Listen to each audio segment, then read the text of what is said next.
Assalamualaikum warahmatullahi wabarakatuh. A'udzu billahi minasy syaithanir rajim. Bismillahirrahmanirrahim.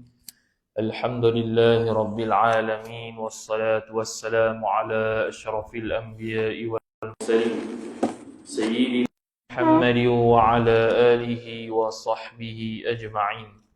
سبحانك لا علم لنا إلا ما علمتنا إنك أنت العليم الحكيم ولا حول ولا قوة إلا بالله العلي العظيم رب اشرح لي صدري ويسر لي أمري واحلل عقدة من لساني يفقه قولي وسدد لساني واهد قلبي بحق نبيك محمد صلى الله عليه وسلم اللهم أغننا بالعلم وزينا بالحلم وأكرمنا بالتقوى وجملنا بالعافية نوينا التعلم والتعليم والتذكر والتذكير والنفع والانتفاع والإفادة والاستفادة والحث على التمسك بكتاب الله وسنة رسوله صلى الله عليه وسلم ودعاء إلى الهدى والدلالة على الخير ابتغاء وجه الله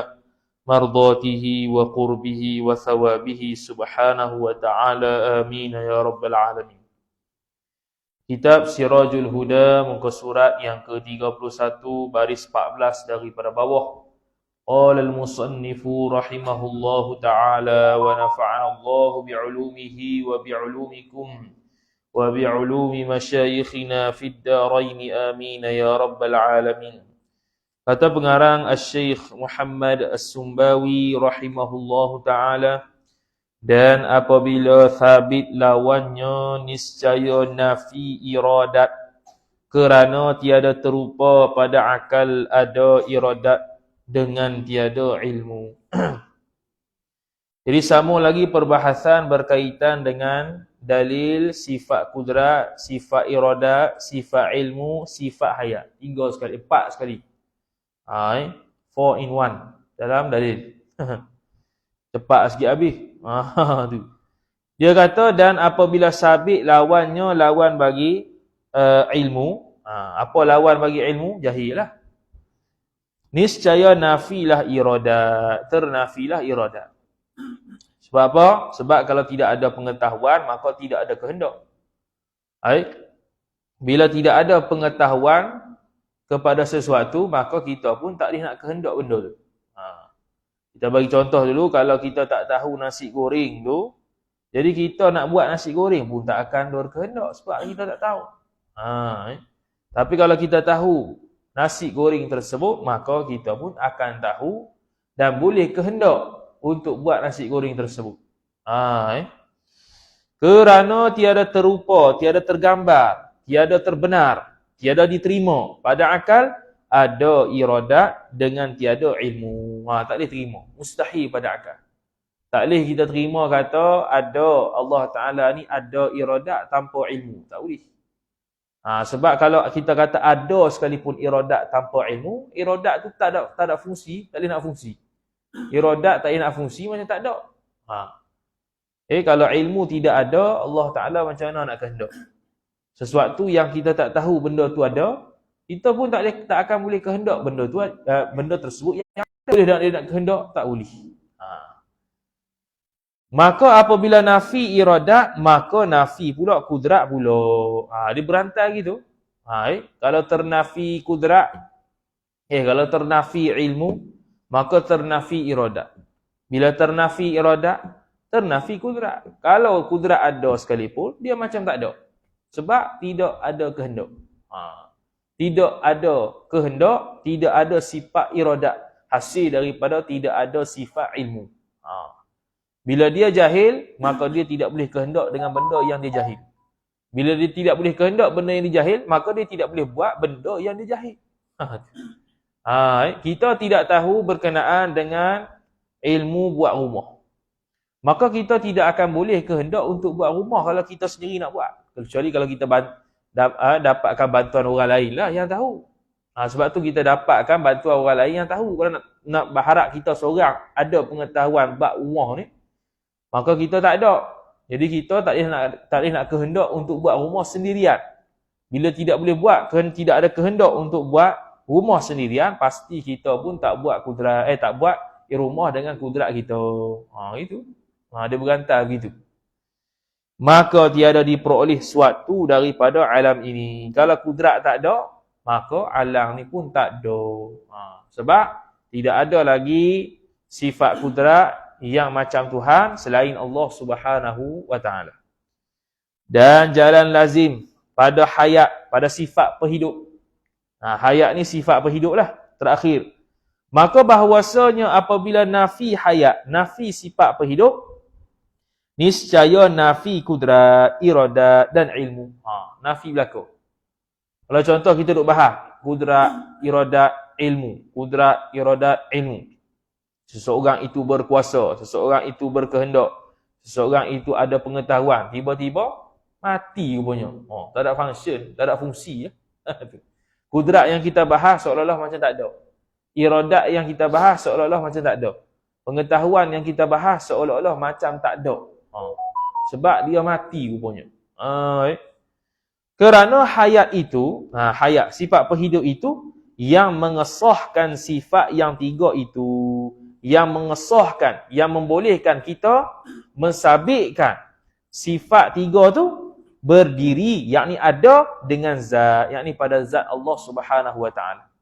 Dengan sebab sabitnya sifat perhidup, sabitnya sifat hayat Allah Subhanahu wa taala, maka kita akan sabit lagi tiga sifat tersebut. Tapi kalau hayat tidak ada, maka automatik secara akliyahnya, secara akalnya kita akan faham kata, ilmu pun akan ternafi, iradat pun akan ternafi, kudrat pun akan ternafi. Sebab apa? Sebab si dia tu mati. Seseorang tu kalau mati, kudrat tak ada dah. Iradat tak ada dah. Ilmu pada dia sendiri pun tak ada dah. Sebab tu bila dihidupkan semula untuk menjawab soalan mungkar nakir di kubur nanti, akan dikembalikan sifat hayat. Akan dikembalikan ilmu dia. Akan dikembalikan iradat dan kudrat dia separuh badan. Supaya dia boleh jawab soalan malaikat tadi. Kalau dia jawab soalan malaikat dalam keadaan dia tidak ada pengetahuan, macam mana nak jawab? Jadi Allah Ta'ala kembalikan pengetahuan semasa di dunia tu di alam kubur supaya dia boleh jawab soalan-soalan malaikat mungkar nakir. Maka tatkala itu lazimlah tiada diperoleh suatu pada alam ini bila sifat perhidup pun tak ada, yang membawa kepada kudrat pun tak ada, iradat pun tak ada, ilmu pun tak ada, maka alam ni pun tak ada. Jadi alam ni tak ada, mustahil tak? Mustahil. Sebab apa mustahil? Kerana kita sudah lihat di mata kasar kita, alam ini sudah ada. Termasuklah kita ni. Maka iaitu tiada alam tu. Batil, tak betul. Tidak betul, tak kena. Bahkan mustahil, tak boleh diterima di akal, alam ni tak ada. Sebab sekarang ni kita tengok sudah ada. Dengan mata kepala kita, dengan pendengaran kita, dengan sifat pejabat kita iaitu tangan kita, kulit kita ni. Boleh sentuh dah benda alam ni, nak sentuh meja, nak sentuh tiang, nak sentuh jam, macam-macam boleh sentuh. Lepas tu dengan rasa lidah, rasa masin, rasa masam, rasa pahit, itu semua alam belaka. Selain daripada Allah, alam belaka. Tu ya, mudah. Batil tu tak boleh kata alam ni tak ada tu dengan musyahadah, dengan penyaksian mata. Musyahadah dalam bab tauhid bermaksud penyaksian mata. Kalau musyahadah dalam bab tasawuf maksudnya penyaksian mata hati. Tu beza dia. Kalau dalam tasawuf penyaksian mata hati, dalam akidah penyaksian mata kasar atau mata lendir atau mata besar ni lah. Yakni apa maksud musyahadah? Dipandang mata kepala. Tu. Dipandang mata kepala panggil musyahadah dalam bab akidah. Dipandang dengan mata hati itu musyahadah dalam bab tasawuf. Habis, selesai. Ni dalil yang terakhir pula. 3 sifat lagi. Wa amma burhanu wujubis sam'i lahu ta'ala wal basari wal kalami fal kitabu was sunnatu wal ijma'u. Artinya, kata Imam Sanusi, dan ada pun tanda, alamat, dalil, wajib, yakni mesti terima pada akal Allah Ta'ala bersifat sama, pendengar, dan basar, pelihat, dan kalam, sifat perkata, Maka iaitu dalilnya kitab yakni Quran dan sunnah yakni hadis. Dan ijma' yakni muafakat segala imam yang mujtahidin, imam yang bertaraf mujtahid serta diamat-amatikan oleh segala, diamat-amati ini diperhatikan secara halus oleh segala mereka itu ulama mujtahidin akan kaedah lughah iaitu bahasa pada yang demikian itu demikian dalam kitab dan as-sunnah. Jadi dari dia mudahlah. Sama basar kalam, sifat pendengar, sifat pelihat, sifat berkata. Nak sabit dia kut mana? Sabit kut dalil Quran dan hadis. Sebab apa dia kata dalam bab sifat pendengaran, sifat pelihatan, sifat perkata ni dia sabit dalam dalil Quran. Hak lain-lain tu tak sabit dalil Quran kalau mana? Jawapannya ialah dalil akal berkaitan dengan tiga sifat ni jadi lemah. Sebab apa jadi lemah? Sebab dia tidak ada kaitan dengan alam. Sifat pendengaran, sifat pelihatan, sifat perkata tidak ada kaitan dengan pembuatan alam. Jadi kalau kita dalilkan juga dengan ada alam ini, maka jadi lemahlah sikit. Sebab seseorang itu kalau buta boleh saja nak buat alam. Boleh, tak ada masalah. Sekarang ni orang buta macam-macam boleh buat. Walaupun dalam keadaan buta. Orang yang tuli, apatah lagi. Orang yang bisu, apatah lagi. Tak ada kaitan dengan pembuatan alam. Tapi sebab apa kita sabit juga tiga sifat ni? Kerana Allah Ta'ala sebut. Bila kata Allah Ta'ala sebut dalam Quran, Nabi SAW sebut dalam hadis, dia jadilah Ahlus Sunnah wal Jamaah sabit tiga sifat lagi. Iaitu pendengaran, pelihatan dan sifat perkata, sifat kalam tu. Jadi dalil akal pada tiga sifat lemah sikitlah. Dia duduk nombor dua. Dalil Quran ataupun dalil hadis diketengahkan dalam tiga sifat ni. Adapun yang lain-lain bukan kita ambil dalil akal semata-mata tinggal Quran sunnah, bukan. Yang lain-lain itu kita ada dah dalil dalam Quran, dalil dalam hadis juga. Cuma memadai guna dalil akal sebagai penyokong kepada dalil Quran dan sunnah pada sifat lain. Hak ni dalil akal lemah, maka didahulukan kitab, didahulukan Al-Quran, didahulukan hadis Nabi SAW. Kemudian yang kedua barulah datang sekali lagi dalil akal untuk menyokong walaupun dalil akal tu dalil yang lemah dalam tiga sifat ni. Jadi selain daripada tiga sifat ni, dalil akal dia kuat. Menguatkan hujah Al-Quran, hujah Nabi SAW dalam mensifatkan Tuhan. Tanpa kita sebut dalil Quran dan hadis dah. Tapi kecuali tiga sifat ni, dia sebut juga dalil Quran, sebut juga dalil hadis kerana dalil akal pada tiga sifat ni lemah. Sebab tidak ada kaitan dengan pembuatan alam. Selain daripada tiga sifat ni, ada kaitan dengan pembuatan alam. Sebab tu yang tadi, sifat kudrat kalau tak ada, alam ni tak ada. Sifat iradat kalau tak ada, alam ni tak ada. Sifat ilmu kalau tak ada, alam ni tak ada.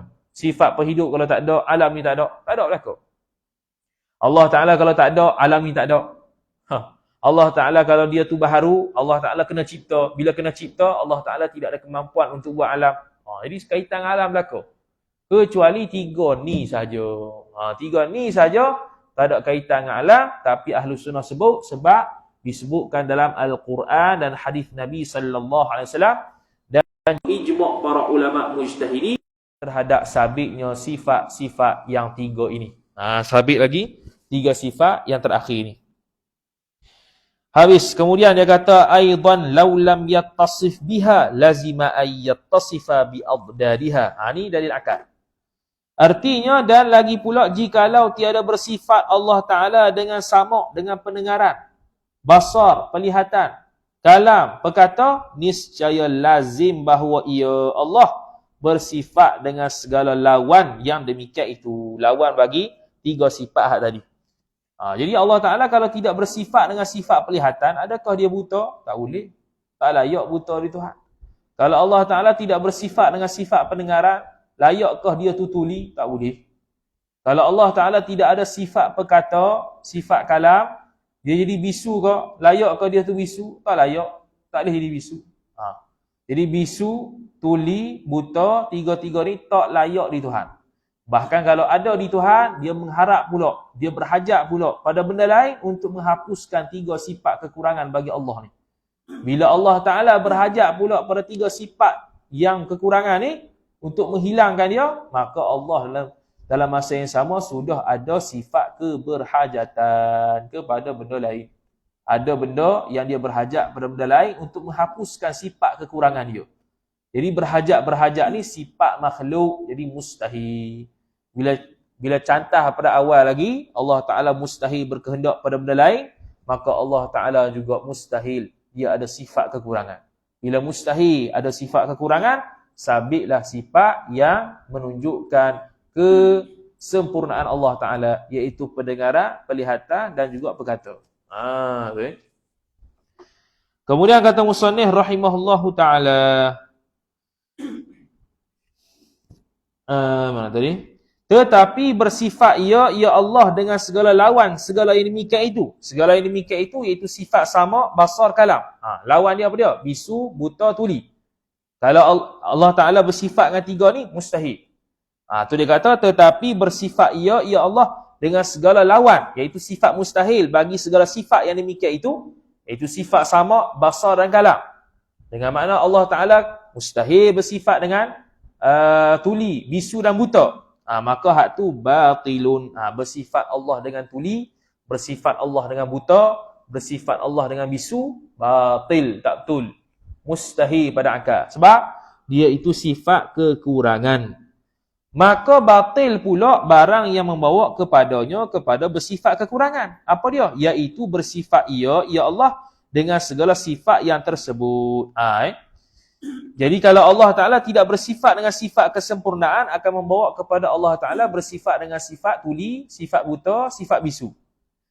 Maka dari kerana demikian itu, telah berkatalah musannif kita, وَهِيَ نَقَائِسُ وَالنَّقْسُ عَلَيْهِ تَعَالَى مُحَالٌ. Artinya, dan iaitu bersifatnya Allah dengan segala sifat kekurangan. Tu dia kata, iaitu segala yang demikian kekurangan, iaitu buta, tuli, bisu, padahal kurang atas Allah Ta'ala itu mustahil.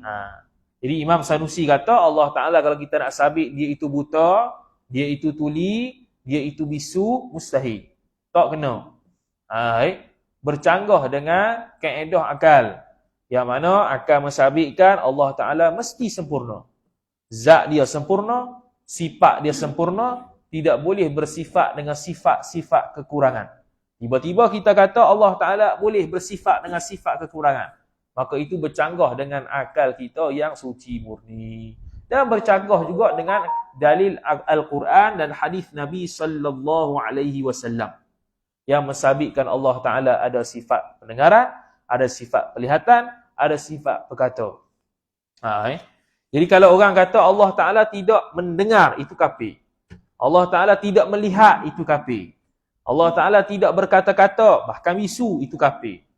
Tapi kalau dia kata Allah Ta'ala mendengar, tapi tidak ada sifat pendengaran, itu fasik. Itu pandangan Mu'tazilah. Kalau dia kata Allah Ta'ala tidak mendengar, pada awal lagi dia dah cantah dah. Allah Ta'ala tak mendengar, bahkan pekak. Itu memang kafir. Sebab Allah Ta'ala sebut, وَهُوَ السَّمِيعُ الْعَلِيمُ وَهُوَ السَّمِيعُ الْبَصِيرُ. Apa nama tu? Jadi, kalau Allah Ta'ala tidak bersifat dengan melihat, kalau Allah Ta'ala tidak boleh melihat, dia kata tidak boleh melihat Allah Ta'ala. Bahkan Allah Ta'ala itu bisu, maka itu kafir. Allah Ta'ala tidak boleh berkata-kata, bahkan dia mesti bisu, itu kafir. Cakapan begitu, i'tikad begitu, kafir. Tapi kalau dia kata Allah Ta'ala boleh mendengar, tapi tidak ada sifat pendengaran, situ saja. Hak tu sah i'tiqad tapi tidak kafir, dia fasik. Tidak kafir tapi fasik kerana dia sudah menafikan sifat pendengaran Allah walaupun dia mensabitkan Allah Ta'ala mendengar. Jadi Mu'tazilah kata Allah Ta'ala mendengar dengan zat, bukan dengan sifat pendengaran dia. Mu'tazilah kata Allah Ta'ala melihat dengan zat, bukan dengan sifat pelihat dia. Mu'tazilah kata Allah Ta'ala berkata-kata dengan zat, bukan dengan sifat perkata dia. Itu Mu'tazilah. Mu'tazilah fasik i'tikad begitu. Berdosa besar. Siapa yang i'tikad Allah Ta'ala mendengar, Allah Ta'ala melihat, Allah Ta'ala berkata-kata tapi tidak sabit sifat pelihat, tidak sabit sifat pendengaran, tidak sabit sifat kalam, hukum dia fasik, dosa besar. Bila dosa besar, wali tak boleh Tak boleh jadi wali kalau tak bertaubat lagi. Tak boleh jadi saksi nikah kau, saksi zina kau, saksi untuk tengok anak bulan kau. Jadi tu imam makruh, habislah kau. Jadi macam orang fasik lah. Seterusnya kalau dia kata pula Allah Ta'ala itu mendengar dengan Allah Ta'ala itu mendengar tapi tidak sabit sifat pendengaran. Tapi Allah Ta'ala boleh tuli. Hak tu bukan kafir juga. Allah Ta'ala mendengar. Lepas tu tidak sabit sifat pendengaran. Tak sabit sifat pendengaran. Lepas tu boleh dah Allah Ta'ala tuli? Boleh. Itu kafir. Sebab boleh. Sebab dia sabitkan Allah Ta'ala tu boleh tuli. Boleh tuli tu tak boleh. Boleh buta Allah Ta'ala tak boleh. Boleh bisu Allah Ta'ala tak boleh. Kedua-dua, ketiga-tiga tu mustahil lah kau. Tidak boleh diterima pada akal kata Allah Ta'ala itu bersifat dengan buta, tuli, bisu. Kerana itu sifat kekurangan. Tak layak bagi Allah Subhanahu Wa Ta'ala yang mempunyai zat yang sempurna bersifat dengan sifat-sifat kekurangan. Itu bukan peseng zat dan sifat Tuhan. Kemudian kata musannif rahimahullahu ta'ala, maka bermula yang kuat pada dalil sama' iaitu pendengaran, basar, pelihatan, kalam, perkata itu dalil naqal iaitu dalil Al-Quran dan hadis. Naqal ni nukil lah, asal daripada nukil. Nukil apa dia? Nukil daripada Allah, nukil daripada Nabi. Nukil daripada Allah dia panggil Al-Quran, nukil daripada hadis, daripada Nabi dia panggil hadis. Jadi dalil yang kuat pada tiga sifat akhir ni dalil naqal sahaja. Yang telah terdahulu sebut dalil naqal juga. Bersalahan bagi segala aqaid. Aqaid ni akidah, pegangan-pegangan. Tu bahasa Arab tu, aqidatani aqaidu. Pegangan-pegangan. Berlainan dengan pegangan-pegangan perkara yang kita i'tiqadkan yang lain daripada yang tiga itu. Sifat wujud, sifat qidam, sifat kudrat, sifat iradat, lain. Hak tu dalil akal lebih kuat. Lebih kuat ni mana lebih menonjol, lebih menyokong dalil Quran dan dalil hadis Nabi sallallahu alaihi wasallam dalam memahami sifat Tuhan. Jadi supaya kita tak kata begini. Oh, sifat kudrat ada sifat kudrat bagi Allah? Ada, sebab Quran sebut. Itu memang kita wajib i'tiqad lah sebab Quran sebut, sebab hadis sebut. Tapi dari sudut kalau dalil akal, kita tahu pula dalil akal, dia dapat menyokong dan menguatkan lagi betul-betul perkataan Allah Ta'ala, wallahu ala kulli syai'in qadir. Allah Ta'ala berkuasa atas tiap-tiap sesuatu. Bila diguna dalil akal, dia lebih menguatkan lagi keyakinan kita bahawasanya Allah Ta'ala mustahil mesti ada kudrat. Kemudian dia kata lagi, bermula dalilnya dalil yang lain daripada tiga sifat ni ialah dalil akal. Maka dalil naqal itu, dalil Al-Quran dan hadis itu menguatkan bagi dalil akal juga. Selain daripada ni lah, selain daripada tiga sifat ni, dalil akal dengan dalil naqal, dalil Al-Quran dengan dalil akal ada belaka. Cuma nisbah selain daripada tiga sifat ni, dalil akal lebih menonjol. Dalil akal lebih menonjol berbanding dalil naqal. Dia begini, dalil naqal ni, dalil Al-Quran dan hadis Nabi sallallahu alaihi wasallam ni dia ada dua. Pertamanya ayat yang jelas, yang kedua ayat yang tidak jelas. Kalau ayat yang jelas tu selesailah. Ayat yang tidak jelas samar-samar, maka dalil akal ketika itu lebih kuat berbanding dalil Al-Quran dan hadis. Kerana dalil Al-Quran dan hadis ketika itu ada samar-samar dari sudut makna. Dalil akal akan faham secara tuntas, akan faham secara qat'i, akan faham secara pasti benda yang disebutkan. Jadi bila dalil akal dengan dalil naqal, dalil Al-Quran yang ada makna lain, ada makna samar-samar, maka dalil akal terlebih ketika itu lebih kuat berbanding dengan dalil naqal, berbanding dengan dalil Al-Quran yang samar-samar tadi. Sebab itulah dalam ayat-ayat mutasyabihat, kalau menyabitkan ayat-ayat mutasyabihat, kita baca ayat-ayat mutasyabihat dalam Al-Quran ke, dalam hadis Nabi sallallahu alaihi wasallam ke, yang menunjukkan seolah-olah Allah Ta'ala itu bertempat, seolah-olah Allah Ta'ala itu ada anggota, seolah-olah Allah Ta'ala ada arah dan sebagainya, maka itu dia panggil makna yang samar-samar. Makna yang samar-samar. Maka ketika itu, para ulama dia gigih. Sama ada salaf ataupun khalaf, dia mencari cara dengan menggunakan akal yang difahami dengan ilmunya, macam mana nak memahami ayat-ayat Al-Quran yang mutasyabihat ni. Maka terbahagilah kepada dua puak, iaitu puak salaf dengan puak khalaf. Puak salaf tafwid, serahkan makna pada Allah Ta'ala. Kalau ulama khalaf, dia takwilkan, dia letakkan makna yang sesuai dengan Allah Ta'ala. Kalau salaf, dia tidak bincangkan makna secara detail, kerana Allah Ta'ala lah yang maha mengetahui. Jadi dia serahkan makna tersebut pada Allah Ta'ala. Adapun khalaf, dia mentakwilkan, dia meletakkan makna yang layak bagi Allah pada ayat mutasyabihat tadi. Tu beza antara salaf dan khalaf. Dan itu telah dibahaskan pada perbahasan mukhalafatuhu lil hawadith. Habis. Kemudian kata musannif rahimahullah subhanahu wa ta'ala.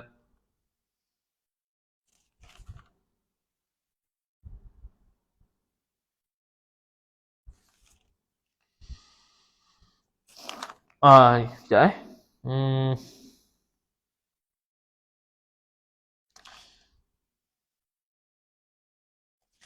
Yang dia kata tadi tu, maka dalil naqal, iaitu dalil Al-Quran dan hadis, menguatkan bagi dalil akal jua. Hak ni bagi tiga sifat tu, sama, basar, kalam.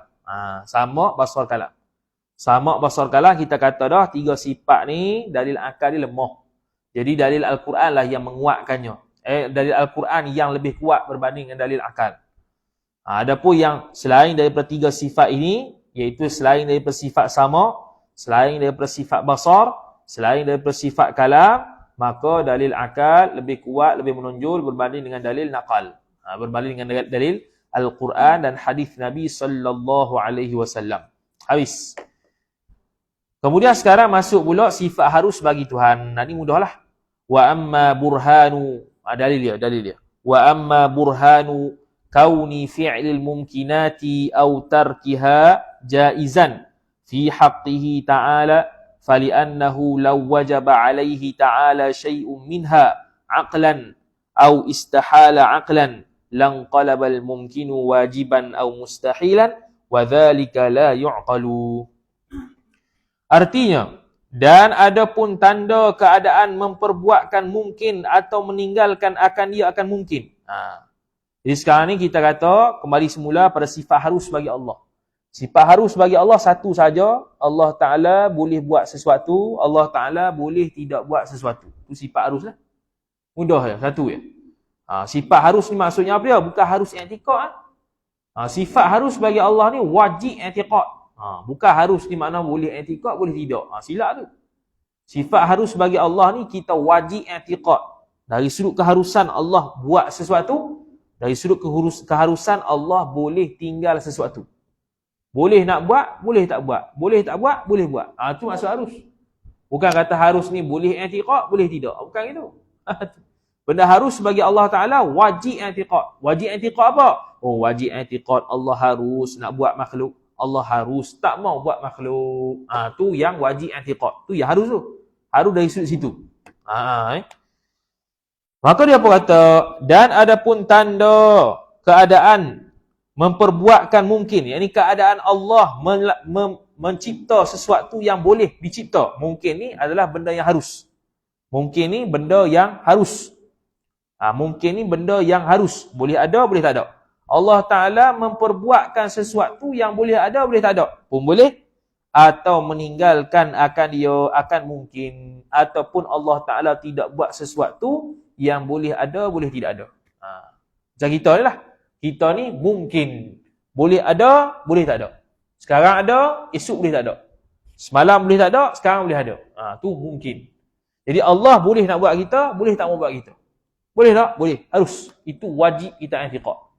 Sebab kita nak menafikan pandangan Mu'tazilah. Contohnya dia kata Allah Ta'ala wajib hantar Rasul. Wajib tu wajib pada akal. Tak boleh terima di akal, mesti Allah Ta'ala hantar Rasul. Itu bukan Ahlussunnah. Itu Mu'tazilah. Ahlussunnah wal Jamaah boleh Allah Ta'ala hantar Rasul, boleh Allah Ta'ala tidak hantar Rasul. Boleh Allah Ta'ala hantar Rasul untuk ajar syariat, boleh Allah Ta'ala tidak hantar Rasul untuk ajar syariat. Kalau tak hantar Rasul untuk ajar syariat, dia panggil Ahlul Fatrah. Semua orang yang berada di zaman para Nabi, semua masuk syurga. Bila masuk Rasul, bila adanya Nabi dan Rasul, maka ketika itu barulah mula syariat Allah Ta'ala, ketika itulah baru ada dosa pahala. Kemudian bila Rasul mati semula, maka jadilah Ahlu Fatrah semula. Orang yang berada di zaman antara Rasul ketika itu, mati dalam keadaan masuk syurga, walaupun dia menyembah berhala, walaupun dia berbuat dosa, walaupun dia berpahala, berbuat baik. Pahala dia baik dia tidak ada pahala, dosa dia, maksiat dia tidak ada dosa. Sembah berhala dia tidak jadi kafir, buat maksiat dia tidak jadi dosa, buat baik dia tidak ada pahala kerana dia Ahlul Fatrah. Kecuali zaman Nabi sallallahu alaihi wasallam. Selepas kematian dan kewafatan Nabi sallallahu alaihi wasallam, tidak ada lagi Ahlul Fatrah sampai kiamat. Kalau dia sampai Islam pada dia. Kecuali kalau masa bila? Sebelum zaman Nabi sallallahu alaihi wasallam. Sebelum zaman Nabi sallallahu alaihi wasallam, nabi-nabi lain lah, Nabi Musa, Nabi Isa, Nabi Yunus, apa semua tu. Bila sebelum mereka diutuskan, semua jadi ahli fatrah. Bila diutuskan, maka tidak ada lagi ahli fatrah. Kemudian meninggal semula, jadi ahli fatrah semula. Lepas tu mari semula Rasul lain, jadi ada syariat semula. Lepas tu mati semula, jadi ahli fatrah semula. Begitulah. Sampai zaman Nabi SAW, lepas Nabi SAW wafat, maka tidak ada lagi ahli fatrah. Semuanya terjaga syariat dia sampai kiamat. Kecuali orang yang tak sampai Islam pada dia lah.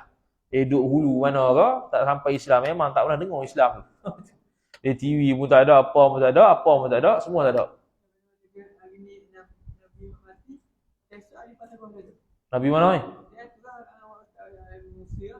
Ya.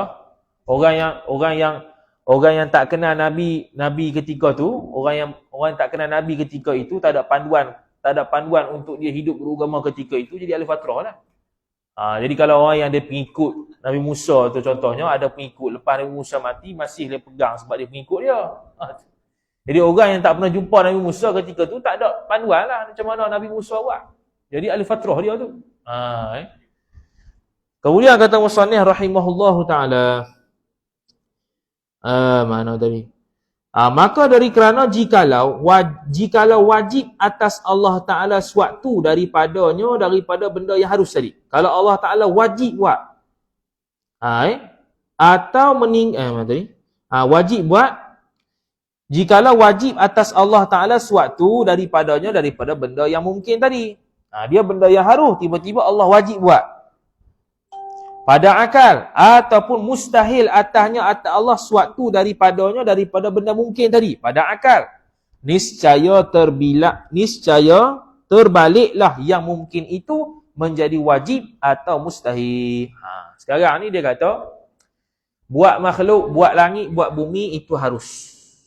Tiba-tiba ada orang i'tiqad buat bumi, buat langit ni wajib. Bila jadi wajib, makna mesti ada sedia kala. Sebab wajib. Wajib ni tak terima tak ada. Wajib ni benda yang tak terima tak ada. Mesti ada. Bila kata mesti ada, alam ni kena ada sejak azali. Bila alam ni kena ada sejak azali, alam ni bukan lagi harus. Dia ni jadi wajib. Jadi tak panggil harus lah. Buat langit dan buat bumi tadi tak jadi harus lah, jadi wajib. Padahal kita kata harus. Boleh ada bumi, boleh ada langit. Boleh tak ada langit, boleh tak ada bumi. Tiba-tiba Allah mesti buat langit bumi.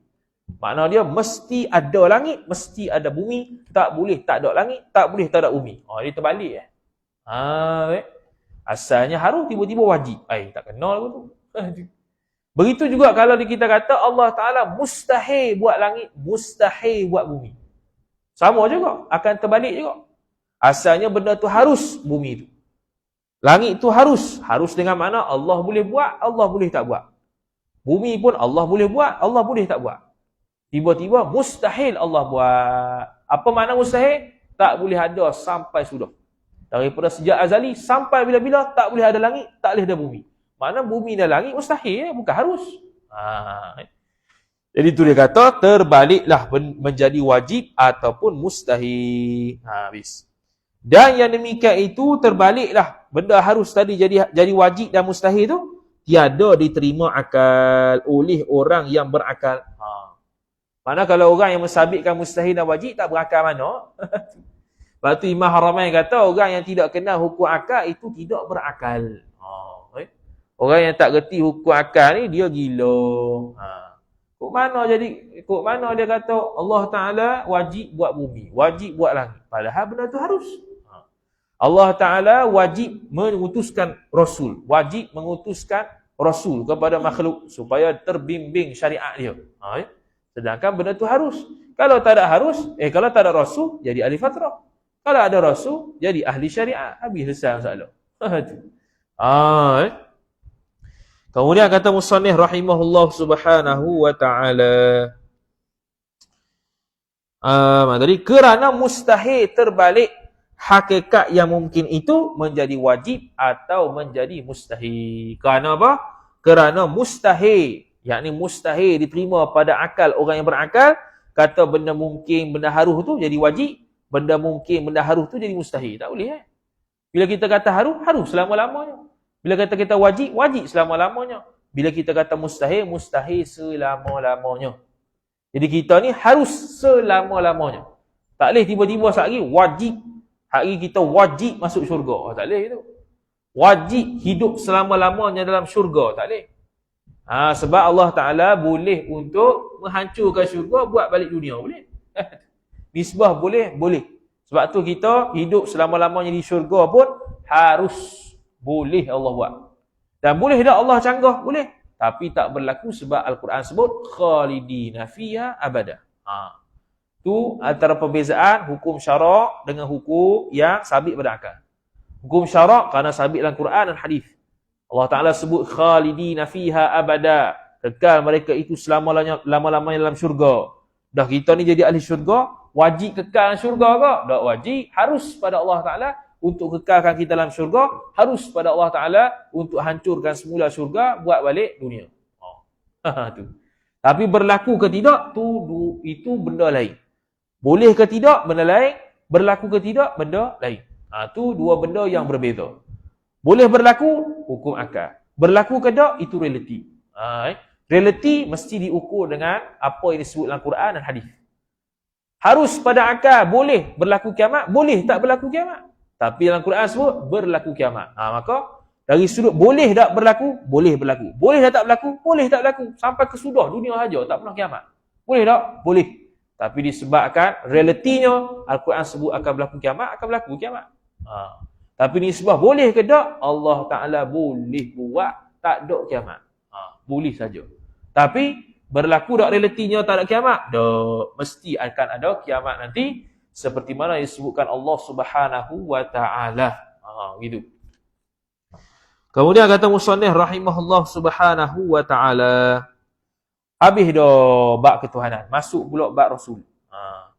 Wa ammar rusulu alaihimus salatu wassalamu fayajibu fi haqqihim as-sidqu. Jadi Rasul ni kita dah khabar dari itu. Sekarang kita pun dah bagi tahu dah, kata Rasul ni adalah mesti seorang lelaki. Tak boleh perempuan kerana dia nak menyebarkan syariat Islam. Mestilah lelaki lebih layak daripada perempuan kerana perempuan terbatas nak tunjuk lagu mana. Dia terbatas dah dengan lelaki. Yang sama perempuan boleh lah. Kalau lelaki pun tak boleh juga bergaul dengan sama perempuan. Maknanya dia lebih, orang panggil lebih menonjol untuk menunjukkan syariat Allah Ta'ala dengan lebih banyak kepada para sahabat yang dari kalangan lelaki. Tidak boleh lelaki tu, tidak boleh perempuan menjadi rasul dan menjadi nabi. Jadi wali bolehlah. Dan mestilah nabi tersebut, rasul tersebut merdeka. Tak boleh dia jadi hamba. Kerana akan menjadi lekeh. Dan nisbah lelaki dengan perempuan pun lelaki lebih kuat ataupun lebih mulia berbanding perempuan. Nisbah kemuliaan. Nisbah kemuliaan. Sebab tu kita pimpin wanita tu. Kita pimpin para wanita. Para wanita tidak pimpin lelaki. Kemudian Nabi dan Rasul ni pula, mestilah dia itu maksum, terpelihara daripada dosa. Terpelihara daripada dosa ni, sejak kecil sampai dilantik Rasul, sampai mati. Sejak kecil lagi sudah dihalang oleh Allah Ta'ala daripada dia akan berbuat dosa. Sampailah meninggal, sampai wafat, tak buat dosa, maksum. Jadi hadis-hadis Nabi dan juga Al-Quran yang menyebutkan seolah-olah macam Nabi dan Rasul ni ada kekurangan, wajib takwil. Kata Imam Sawi dalam kitab Hasyiah Sawi, siapa-siapa yang beriktikad Nabi Adam alaihi salam itu bermaksiat pada Allah Taala walaupun dengan dosa kecil, hukum dia kafir. Jadi wajib takwil setiap ayat Quran ataupun hadis Nabi sallallahu alaihi wasallam yang menunjukkan seolah-olah mereka itu ada buat maksiat, kena takwil. Takwil tu kena rujuk ulama lah, bukan pandai-pandai. Kadang-kadang benda tu tak buruk pun, tapi nisbah kita nampak macam lekeh. Kita pun rasa macam lekeh Rasul tu, padahal tidak. Contoh cerita Nabi Daud. Cerita Nabi Daud alaihi salam, syariat dia ialah kalaulah seorang itu berkenal dengan isteri orang, maka dia boleh minta ke suami dia tu cerai isteri dia untuk dia menikah dengan isteri tu. Tu syariat Nabi Daud. Tu. Kalau orang tu terkenal kalau orang tu tengok seorang perempuan berkenal dan perempuan tu pula sudah jadi suami orang, maka dia boleh minta suami orang tu cerai isteri dia untuk dia nikah dengan isteri tu. Tu syariat Nabi Daud. Kalau Nabi SAW tak ada lagi tu. Jadi kalau kita baca, nampak pelik. Bahkan Nabi Daud alaihi salam buat begitu. Nabi Daud alaihi salam pernah melihat seorang wanita dan dia berkenal dengan wanita tu, dia dah ada suami dah. Maka Nabi Daud alaihi salam minta suami dia tu cerai dia dan berkahwin dengan isteri tersebut. Perbuatan tersebut ada dalam syariat Nabi Daud alaihi salam dan perbuatan tersebut tidak mencacatkan maruah orang. Itu zaman tu lah, zaman kita tak boleh gitu. Zaman ketika itu tidak mencacatkan maruah dia, maruah siapa-siapa pun, hatta sebagai seorang rasul. Dan Nabi Daud alaihi salam nikah dengan perempuan tu, tubiklah Nabi Sulaiman alaihi salam. Tubiklah Nabi Sulaiman alaihi salam, salah seorang nabi dan rasul di kalangan 25 rasul tu. Nabi Sulaiman tu anak Nabi Daud. Nabi Daud alaihi salam seorang nabi lagi pula raja, diberikan kitab Zabur. Itulah satu-satunya nabi yang ada status raja. Kemudian Nabi Sulaiman AS, keluar Nabi Sulaiman pula boleh peseng, boleh cakap dengan jin, boleh cakap menatang. Itu kelebihan dia. Boleh pergi mana-mana dengan angin. Tu. Tak payah pergi naik kapal terbang, pergi angin je. Tak payah naik kereta api. Habis. Kemudian kata musannif rahimahullahu subhanahu wa ta'ala, artinya, dan adapun segala nabi-nabi yang menjadi utusan Allah Subhanahu wa taala atas segala mereka itu rasul tu bertambah-tambah rahmat dan selamat. Itu doa tadi itulah, alaihimus salatu wassalam.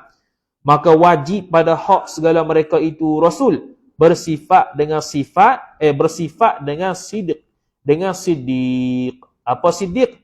Yakni muafakat perkhabaran yang dibawa oleh mereka itu rasul dengan barang yang sebenarnya pada Allah Ta'ala. Wallahu subhanahu wa ta'ala a'lam. A'udzu billahi minasyaitonir rajim. Bismillahirrahmanirrahim. Alhamdulillahi rabbil alamin wassalatu wassalamu ala asyrafil anbiya'i wal mursalin sayyidina Muhammadin wa ala alihi wa sahbihi ajma'in. Allahumma zidna ilma warzuqna fahma. Allahumma zidna ilma warzuqna fahma. Allahumma zidna ilma warzuqna fahma. Wa sallallahu ala sayyidina Muhammad wa ala alihi wa sahbihi wa baraka wa sallam. Walhamdulillahi rabbil alamin. Wassalamu alaikum warahmatullahi wabarakatuh.